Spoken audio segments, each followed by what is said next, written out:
60 రోజుల్లో మీతో ఇంగ్లీష్ అద్భుతంగా మాట్లాడిస్తాం. వెంటనే కాల్ చేసి జాయిన్ అవ్వండి. హలో నమస్తే, వెల్కమ్ టు సుమన్ టీవీ. ప్రస్తుతం మనతో పాటు immigration law consultant advocate Aditya Mallela గారు ఉన్నారు. వీరితో మన అన్ని విషయాల్ని మనం ఈరోజు తెలుసుకుందాం. హలో అండి. నమస్తే.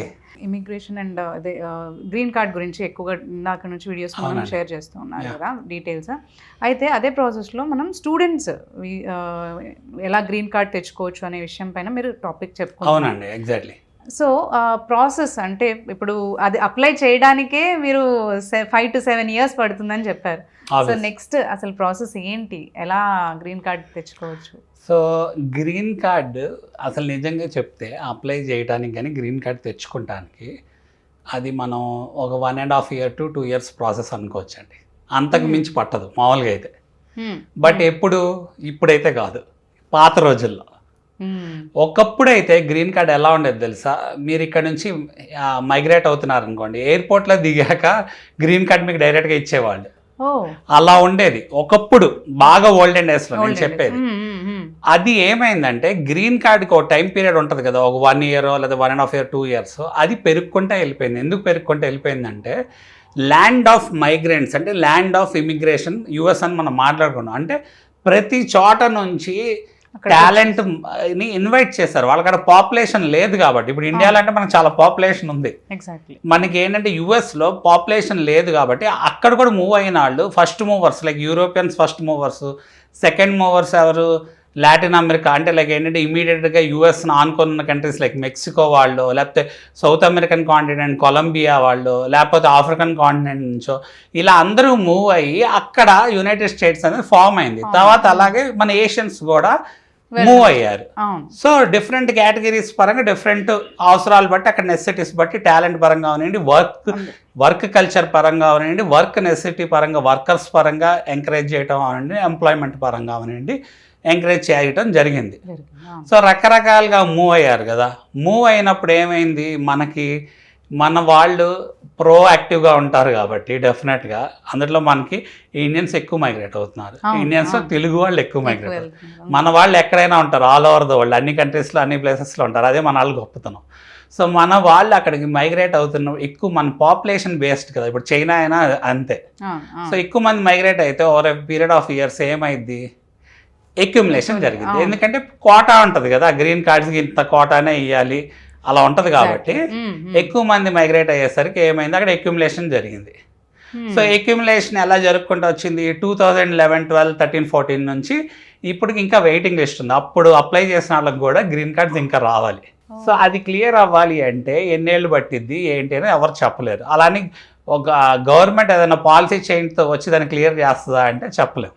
సో అలాగే గ్రీన్ కార్డ్ అప్లై చేసినప్పుడు ఏమైంది, అప్పుడు అప్లై చేసిన వాళ్ళకి సో ఏమైంది అంటే వాళ్ళతో పాటు వాళ్ళ ఫ్యామిలీ మెంబర్స్ కూడా ఇంక్లూడ్ అవుతారు కదా. ఒక గ్రీన్ కార్డ్ దగ్గర 3 or 4 గ్రీన్ కార్డ్స్ రావాల్సిన సిచ్యువేషన్ ఉంటుంది కదా.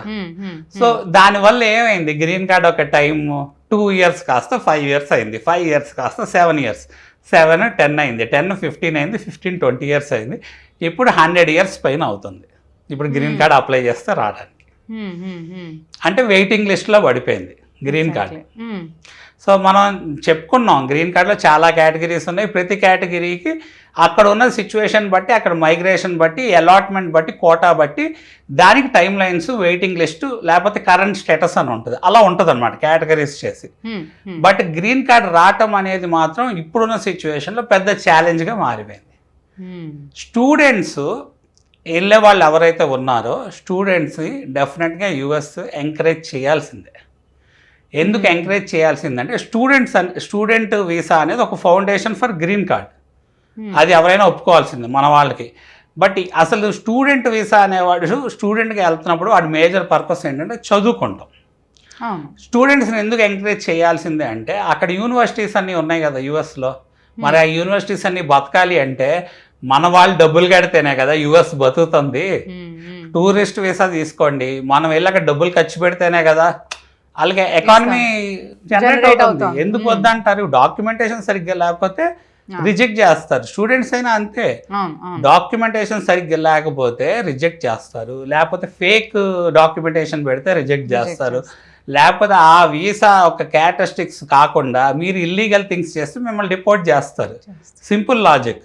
లేకపోతే మన స్టూడెంట్ ఏంటి లైక్ ప్రివిలేజ్డ్ పర్సన్ కింద అనుకోవచ్చు ఒక రకంగా. ఎందుకు అనుకోవచ్చు అంటే మనం అంత డబ్బులు కడుతున్నాం కాబట్టి. అఫ్ కోర్స్ మనం మెరిట్ బేస్ చేసుకొని కొన్ని యూనివర్సిటీస్లో మనం కనుక నీట్గా యూనివర్సిటీస్ చూసుకొని వెళ్తే స్కాలర్షిప్స్, అలానే ఫీ వేరియర్స్, కొన్నిసార్లు టీచింగ్ అసిస్టెంట్షిప్స్, రీసెర్చ్ అసిస్టెంట్షిప్, ఇలాంటివన్నీ వస్తాయి మనకి. ఆన్ క్యాంపస్ మనకి 20 hours వరకు జాబ్ చేసుకోవచ్చు వ్యాలిడ్గా స్టూడెంట్ వీసా మీద. ఆఫ్ క్యాంపస్ అయితే చేయకూడదు, ఇల్లీగల్.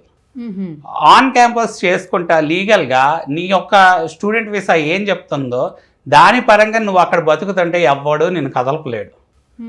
ఇప్పుడు మనకి ట్రంప్ వచ్చాడు, మనం ఏదో ప్యానిక్ అయిపోవాలి, లేకపోతే ఇక్కడ ఉన్న పేరెంట్స్ మా వాడి పరిస్థితి ఏంటి అని ప్యానిక్ అయిపోతున్నారు అంటే మనకి ఏంటంటే అక్కడ ఉన్న సిచ్యువేషన్స్ ఎన్ఫోర్స్మెంట్ పరంగా చాలా స్ట్రిక్ట్గా జరుగుతుంది. ఎవరైతే ఇల్లీగల్ ఆస్పెక్ట్స్ చేస్తున్నారో ఇప్పటి వరకు కొంచెం చూసి చూడనట్టు ఉన్నారు, ఇప్పుడు స్ట్రిక్ట్గా చూస్తున్నారు. అందుట్లో ఏంటంటే మనం ఇంతకుముందు కూడా చూసాం, ఇది over a period of time. ఇంతకుముందు ఫేక్ డాక్యుమెంట్స్ పెట్టి వెళ్ళిన వాళ్ళు దొరికిపోయారు, ఫేక్ యూనివర్సిటీస్కి వెళ్ళిన వాళ్ళు దొరికిపోయారు. మీరు ఒకప్పుడు ఫేక్ యూనివర్సిటీస్కి వెళ్ళి లెగ్ ట్రాకర్స్ పెట్టారు, వాళ్ళకి హ్యాండ్ కఫ్స్ లాగా లెగ్ కఫ్స్ ఒక ట్రాకర్ పెట్టారు మళ్ళీ వాళ్ళని డిపోర్ట్ చేయడానికి. అంటే వాళ్ళకి స్టింగ్ ఆపరేషన్స్ నడిపారు over a period of time. ఎందుకు అందరూ ఇదే యూనివర్సిటీకి వెళ్తున్నారు? ఈ యూనివర్సిటీకి వెళ్ళేటట్టు వాళ్ళు బ్యాక్ హోమే చదువుకోవచ్చుగా అని చెప్పి వాళ్ళకి కూడా ఆలోచన వస్తుంది కదా.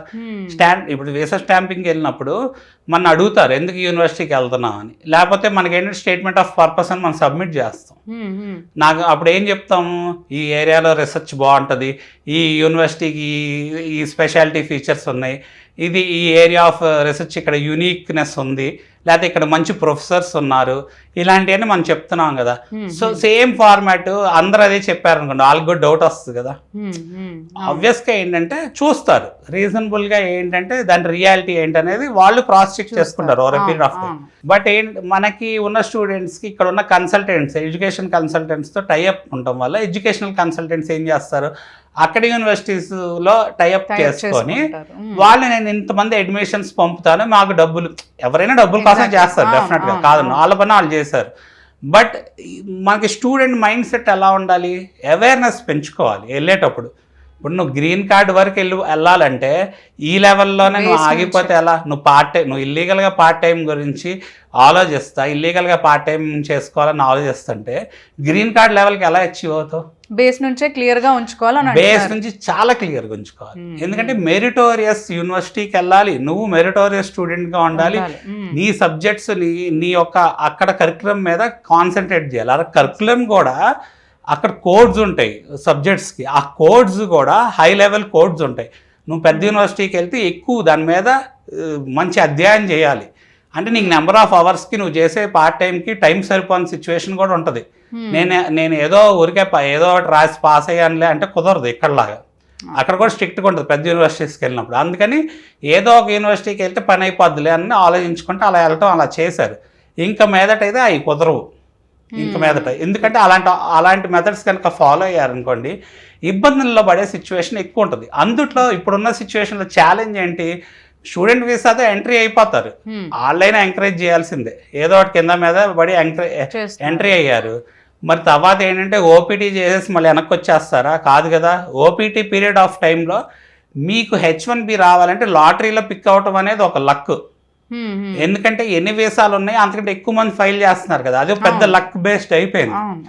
మరి అక్కడ కూడా మీకు ఓపీటీ ఎక్స్టెన్షన్ అవ్వాలన్నా మీకు జాబ్స్ రావాలి, మీరు మెరిటోరియస్గా ఉండి మీకు క్యాంపస్ ఫేర్స్ ఉంటాయి, వాటిల్లో మీరు మిమ్మల్ని ప్రూవ్ చేసుకోగలిగితే హైర్ చేస్తాయి కంపెనీస్. అలానే కంపెనీస్ అక్కడ స్పాన్సర్ చేస్తాయి. స్పాన్సర్ చేయడంతో పాటు మీకు H1B లాటరీలో పిక్ అవ్వాలి. ఇంత కన్స్ట్రెయిన్ ఉన్నప్పుడు ఇవన్నీ ఓవర్కమ్ చేసి గ్రీన్ కార్డ్ వరకు వెళ్ళాలి అంటే నెక్స్ట్ స్టేజ్ అసలు గ్రీన్ కార్డ్ అప్లై చేసే సిచ్యువేషన్కి వెళ్ళాలి అంటే మరి ఇవన్నీ కూడా మీరు సక్రమంగా చేసుకుంటూ రావాలి స్టేజెస్. గ్రీన్ కార్డ్ రావటం కూడా వాళ్ళకి పెద్ద ఛాలెంజ్ అయిపోయింది. ఎందుకంటే due to all this accumulation ఫాస్ట్గా గ్రీన్ కార్డ్ రావడానికి మాత్రం కొన్ని మెథడ్స్ ఉన్నాయి. ఆ మెథడ్స్ని ఏంటంటే మీకు అదర్ మెథడ్స్ ఏమీ లేకపోతే ఆ మెథడ్స్ని మీరు ఎలా ఆప్ట్ చేసుకోవచ్చు అనేది మీరు ఇక్కడ ఐడెంటిఫై చేసుకుంటాం కూడా చాలా ఇంపార్టెంట్. సో ఇప్పుడు ట్రంప్ వచ్చినాక ఇవన్నీ ఫిల్టర్ చేస్తున్నారు అంటున్నారు కదా, దాని పార్ట్గానేనా మనకి ఇప్పుడు స్టూడెంట్స్ అందరినీ కూడా వెనక్కి పంపించేయడం జరిగింది? రూల్స్ అనేవి ఎప్పుడు ఇలానే ఉన్నాయండి. సో ట్రంప్ వచ్చాక కొన్ని రూల్స్ అండ్ రెగ్యులేషన్స్ ఎన్ఫోర్స్మెంట్ పరంగా తీసుకొచ్చాడు. అలానే ఇంకేదైనా తీసుకొస్తాడు ఏమో అని చెప్పి కూడా భయపడుతున్నారు. అయితే ట్రంప్ అంతకుముందు కూడా పవర్లోకి వచ్చాడు. సో అలానే అంతకుముందు పవర్లోకి వచ్చినా ఇప్పుడు పవర్లోకి వచ్చినా ఏం తీసుకొస్తున్నాడు, ఏం తీసుకురాబోతున్నాడు, లేదా ఏం తీసుకొచ్చాడు, అవి ఎలా ఎఫెక్ట్ అవుతాయని కూడా మనం ఫర్దర్ వీడియోస్లో గ్రీన్ కార్డుకి కూడా ఎలా ఎఫెక్ట్ అవుతుందని మాట్లాడదాం. Sure, okay, thank you so much. Thank you అండి.